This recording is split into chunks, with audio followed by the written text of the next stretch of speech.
It's Thursday, November 5. This is the news on PBCJ. I'm Carol Francis. The Meteorological Service has extended the flash flood warning for low-lying and flood-prone areas of northeastern and southern parishes: St. Mary, Portland, St. Thomas, Kingston, St. Andrew, St. Catherine, Clarendon, Manchester, St. Elizabeth, and Westmoreland.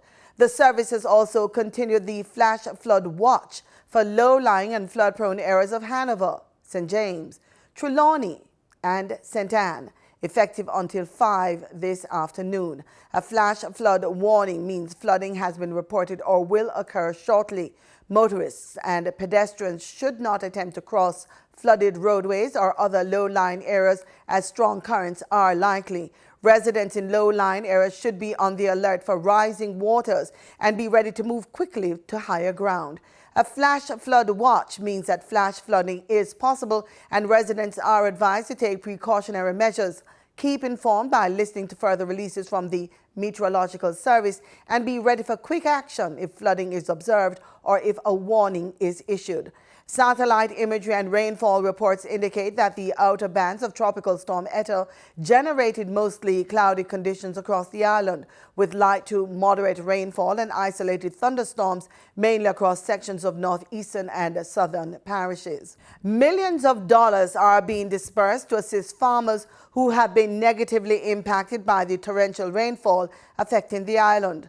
Farmers have been severely impacted by the effects of continued rainfall, resulting in losses totaling millions of dollars. Minister of Agriculture and Fisheries Floyd Green said the monies are part of the ministry's emergency response to farmers, ensuring that seeds and chemicals are available for the replanting of crops. The rain has not stopped since Sunday, so even though we have a preliminary assessment, we would not want to craft a response program until we are a little more certain in relation to the extent of the damage. Nonetheless, Madam Speaker, we have already started to respond.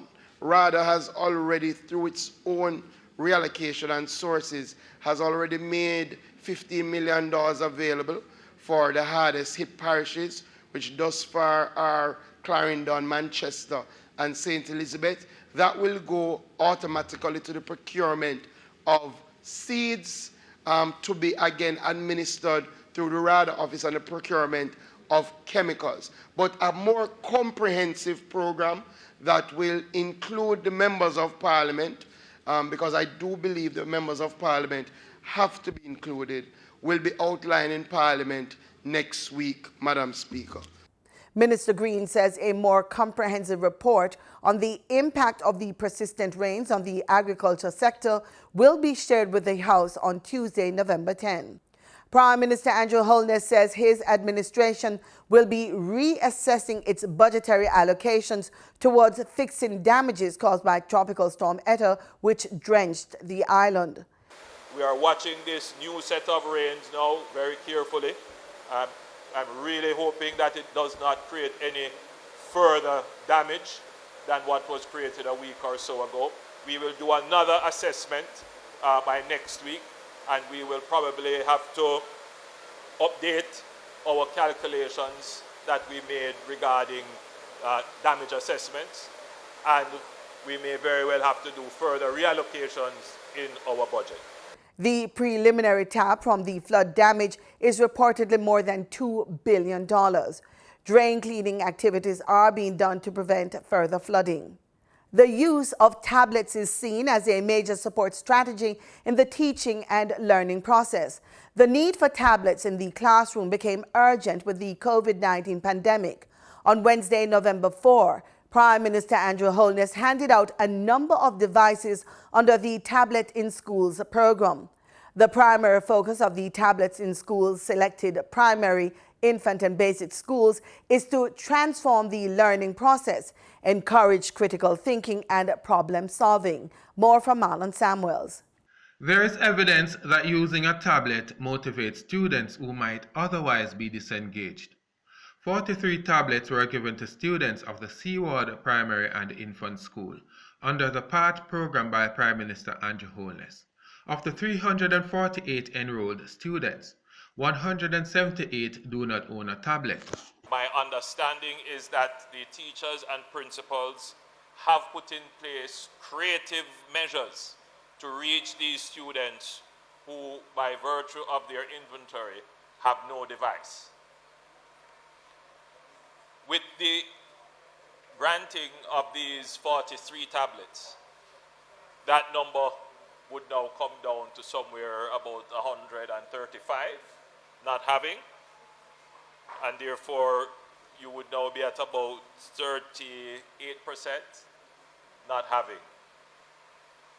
That is still an unsatisfactory number of your students not having access. And so as your Member of Parliament, I am going to ensure that 100% of the students here have access, and that will be done through a combination of measures. The Prime Minister says the distribution of tablets is a priority of the government. He is urging parents to make education a priority. I'm saying to parents, you need to make the priority as well. You need to make the education of your children, even in this difficult time, a priority. So yes, we will be giving out tablets, but we also have another modality to assist, which is to provide you, the parents, with a grant which will not buy the tablet fully, but will assist you. And we encourage those parents who can afford to buy a tablet to make the sacrifice and buy the device for your child, and don't wait on the government. When students take home tablet computers, families get involved. The Prime Minister is appealing to families to collectively care for the tablets and put them to good use. When we are using the limited resources to provide tablets, it means that we will not have that resource available to fix gully patch roads. So it means that we must get the value out of the resource that we spend. So if we are spending, how much money are we spending, Minister? Almost $11 billion overall. If you look at all what we are providing, tablets, computers, and technological support, significant resources, we must make sure that we get the value out of it. The distribution of tablets in schools will assist in bridging the digital divide. It also helps to create a digital society where no one is left behind. For the news on PBCJ, I am Marlon Samuels. 3 schools have reportedly declined to participate in the Ministry of Education, Youth and Information's face-to-face pilot program. Education Minister Favour Williams says the 3 spots have already been filled ahead of the program start on November 9. The face-to-face pilot program is slated for 2 weeks, beginning November 9 through to November 20 in 17 institutions across 9 parishes. The phased resumption will be done in accordance with Order 14 of the Disaster Risk Management Act. Based on the proposal, the current approaches, which is the online, the audiovisual, and the learning kit, will continue to be available for all schools. For those schools not yet able to return to face-to-face teaching and learning, the ministry will be better able to intervene in a more deliberate way and channel resources to them so that in time they will be able to reopen for face-to-face engagement. US $23.1 million. That's how much the COVID-19 pandemic is estimated to cost the fisheries sector this year. It is estimated, Madam Speaker, that the fisheries sector may lose up to US $23.1 million during 2020, due largely to the COVID-19 pandemic.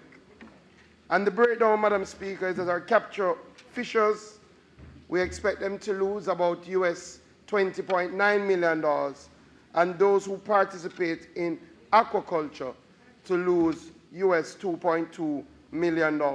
While basic production systems remain intact, the contraction has depressed production operations among fishers. There has been an increase in input costs. such as mesh wire for fishers and chemicals used for aquaculture, most of which are imported. Given these challenges, Minister Green said that some level of recapitalization is necessary for fishers and fish farmers. He outlined a number of strategic initiatives being undertaken to assist the industry.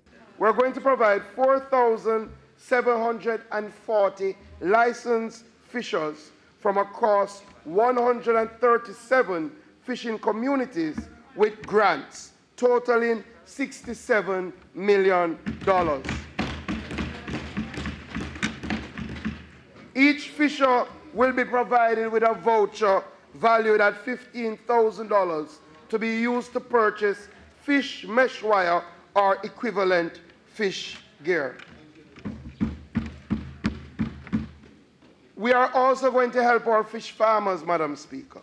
Our fish farmers in aquaculture production areas who had challenges procuring feed and fish fingerlings will receive grants in the form of vouchers totaling $20 million.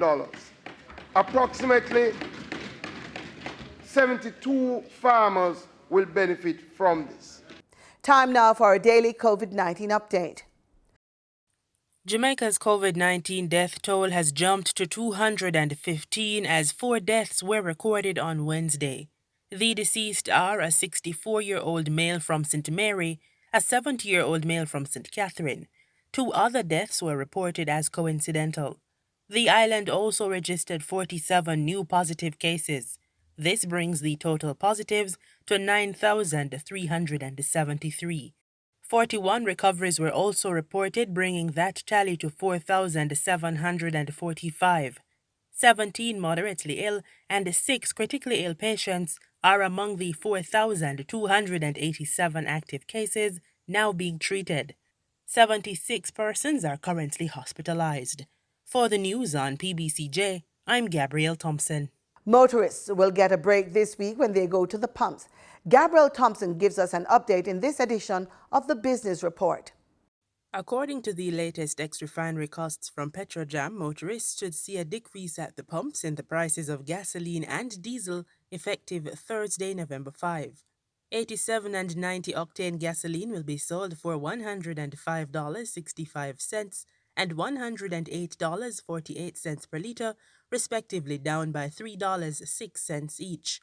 Following a decrease of $1.99, automotive diesel fuel will be sold for $107.29 per liter, while ultra-low sulfur diesel is down by $1.35 and will be sold for $110.03 per liter.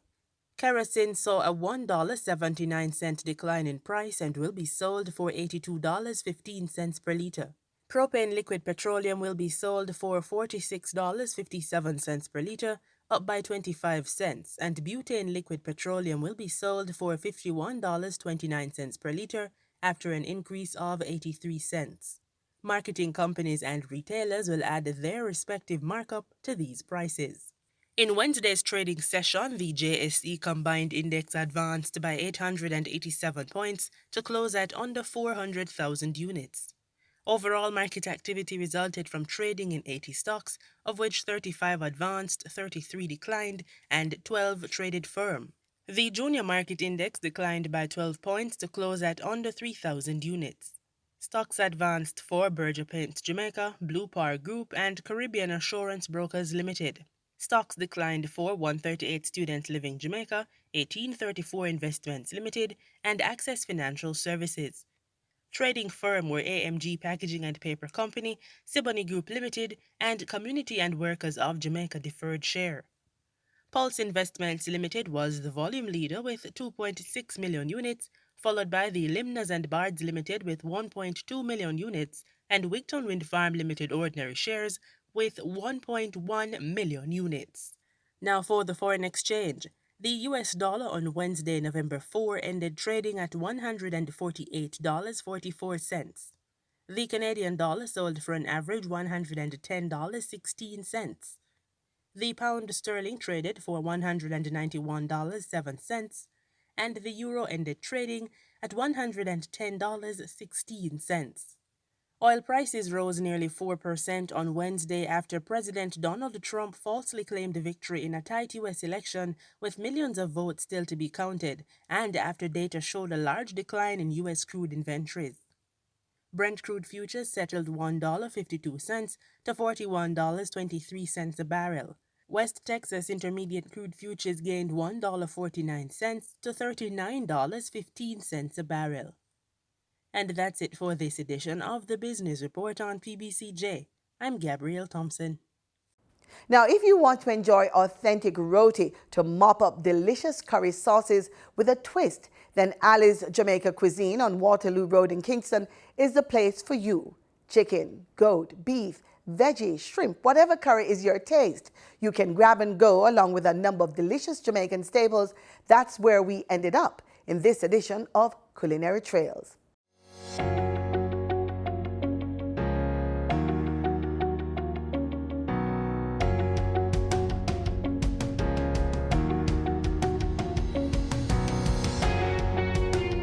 A delightful menu from Ali's Jamaican Cuisine.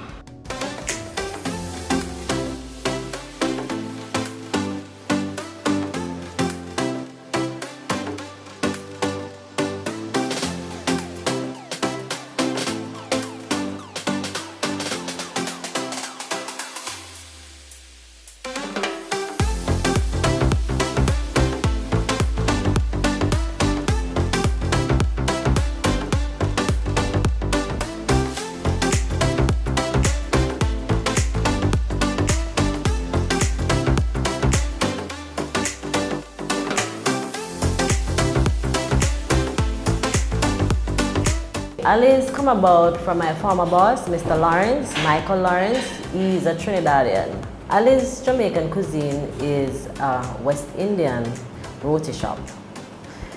We serve dal puri roti, we serve bus up shot, we serve plain roti. Plain roti, they known as paratha roti. We do doubles here. You can get chicken doubles, shrimp doubles, curried goat doubles, regular doubles. Regular doubles is chickpeas with either Drew plum chutney or mango chutney. Dal puri roti is the roti with the split peas in the middle. Then we have bus up shot, one of our favorite. Bus up shot is plain roti that is torn up in pieces, but it is flaky and soft, very nice. And then we have paratha roti. Paratha roti, also known as plain roti, similar to the bus up shot, but it's round like the roti, it's round like the dal puri roti. Doubles is like patty in Jamaica, in Trinidad. So once you go to Trinidad, their patty there would be a doubles. Doubles is a sandwich with chickpeas and mango chutney. But here as Ali's Jamaican Cuisine, we put chicken with doubles, we put shrimp with doubles, we put curried goat with doubles. Very nice. At Ali's, we serve Jamaican food also. So it's a Trini and Jamaican. So that's how we come up with the name Ali's Jamaican Cuisine. Ali's is a well-known roti shop in Trinidad. The Jamaican cuisine is in Jamaica here. So we serve rice and peas, we serve fried chicken, barbecue fried chicken, oxtail and bean. We serve stew peas on a Wednesday. So we mix a little. Now with COVID, there have had to be a number of changes from restaurants and so. Right. What changes have you put in to make your customers feel safe? Well, we have our hand sanitizer, of course. We do mostly takeout now. We have been coming here for years. My mother started, and this is the only place, one, that my daughter eats roti from other than at home, and with the boneless curry chicken. And then we have a variety when we come here, but when we come, we feel at home. So you do the social distancing, your hand sanitization, so you're comfortable that you're not going to be exposed. And then just the attitude of the servers and good, awesome food. Here at Ali's, we're a family. So once you walk through the door, you become our family. We have the best rotis here, the best curry. At Ali's Jamaican Cuisine, you feel welcome, you're home.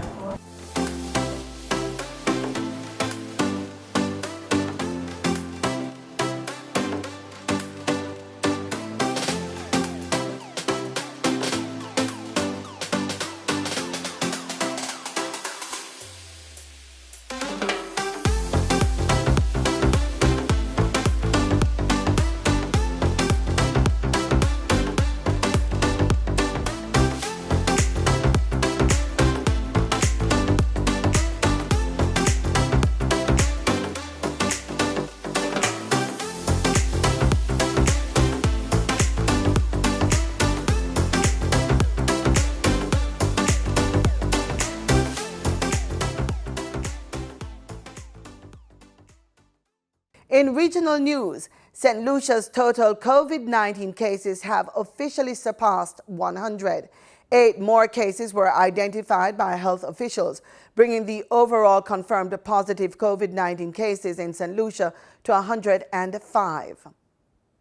St. Lucia recorded its very first COVID-19 case on the 13th of March 2020. The island grappled with trickling numbers of the virus, which resulted in a national shutdown in April, which forced a 6-month state of emergency to be implemented. Following the lifting of the state of emergency at the end of September, the island had to deal with the threat of community spread after the infection of a minibus operator on October 10th. Merely a month later, St. Lucia has hit triple digits as of November 4th. This brings the total number of cases diagnosed in country to date to 105. Case number 98 is a 33-year-old female from the Mico district. Case number 99 is a 36-year-old female from the Soufrière district. Case number 100 is a 45-year-old male from the Babonneau district. Case number 101 is a 4-year-old female from the Vieux Fort district. Case number 102 is a 4-year-old female from the Vieux Fort district.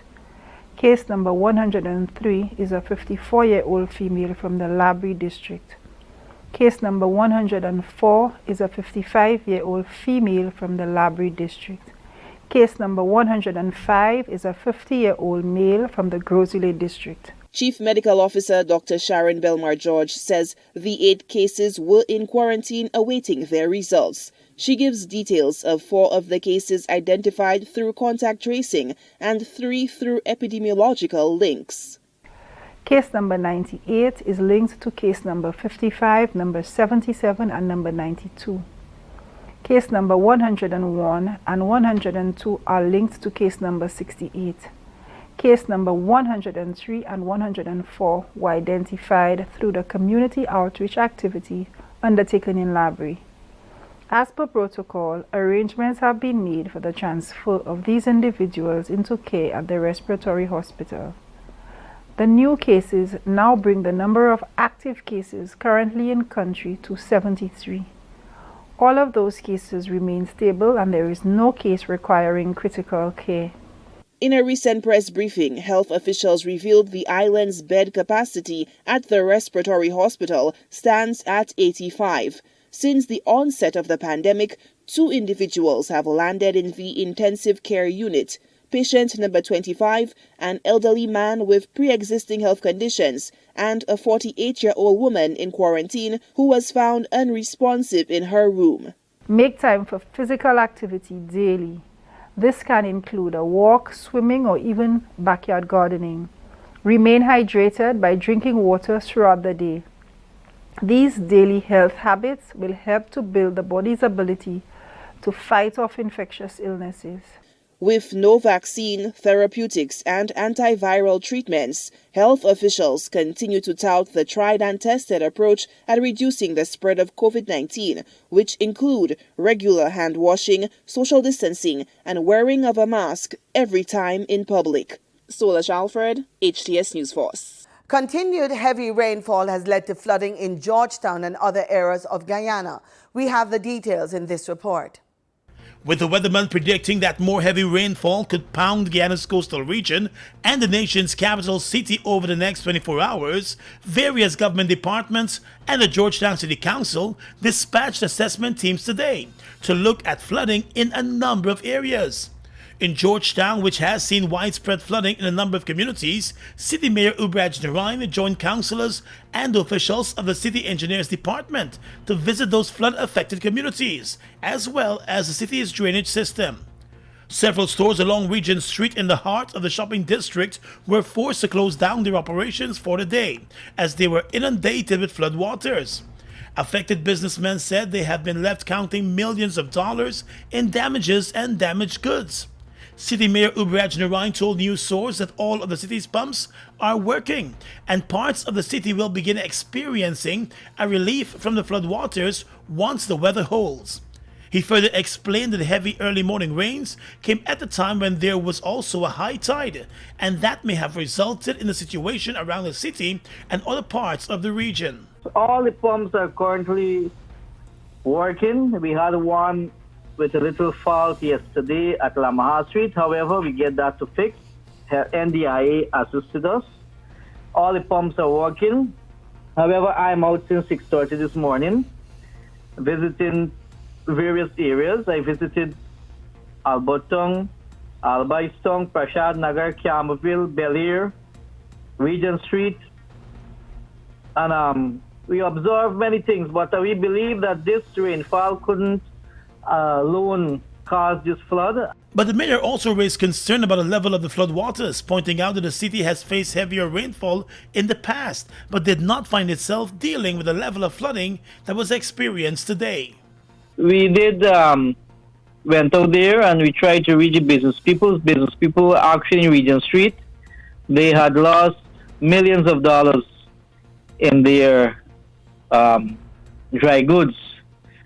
Houses in Albaistong and Alberton underwater. In fact, the bedroom, kitchen, and all these things underwater. Narayan also said he hopes the central government will play its part in supporting the city council's efforts to keep drains and alleyways clean.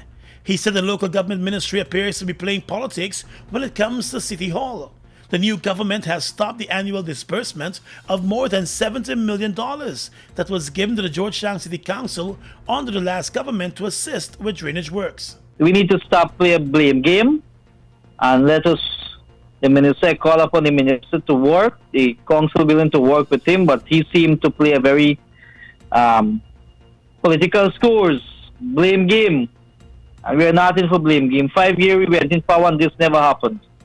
Because we used to get $75 million from government every year to maintain alleyways and to clean drainage and also to facilitate other infrastructure in the constituency.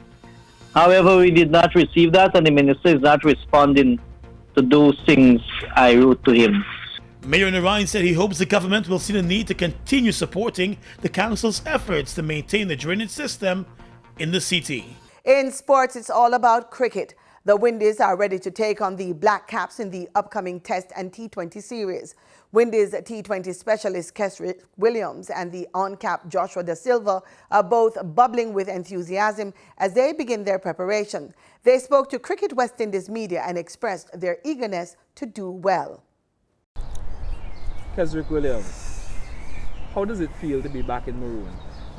It's an awesome feeling. It's an awesome feeling to always wear the maroon. I mean, it's the passion, the pride, the love, everything that comes with it. I mean, when you play in different leagues around the world, it's a lot different when you put on the maroon. So it's always a good feeling to be in the maroon, and it's always a good feeling to perform for West Indies. How excited are you to get going after completing your 3 days of isolation? After flying for so long, the jet lag and then 3 days isolation, it's tough, but I mean we have a long time to get ready and get prepared for these games. So yes, I'm ready to go. I mean today we had a little run out and we could feel the effects of the 3 days and the jet lag. But at the end of the day, we're professionals and this is a norm that we have to get accustomed to. And I mean we're ready, we're good to go. The guys had a really good sweat today. We beat them in football really good. So I mean, we feel good. We're ready to go. All right, Joshua Da Silva. This is your second tour with the West Indies team. What are you looking forward to the most on this tour of New Zealand? Once again, just happy to be back with the West Indies team. Just looking forward to learning a lot, just like I did in England, trying to take away everything that I can from this tour and put it into my game. And just happy to be playing red ball cricket again and in a competitive setup. How beneficial do you think that tour to England was to your development as a player and a professional? That tour was huge. Everything that I learned, everything that I took back from that tour, from the coaches, from the players, mingled a lot with the senior guys. So just learned a lot, took it back home, trained a lot, and trying to bring it forward to this tour. In 2016, you did play some cricket here in New Zealand. Do you remember much about the conditions? Yeah, I do. I played in a few states. I played in Auckland, I played in Queenstown. A bit different. Auckland was a bit drier and Queenstown obviously a bit colder, so the conditions were a bit more like England, just ball swung a little bit more. But yeah, the pitches were always nice, pretty good batting wicket, so just happy to get back out there. And that's our package. Join us again tomorrow, same time, same place, for more news and sports right here on PBCJ, the People's Station.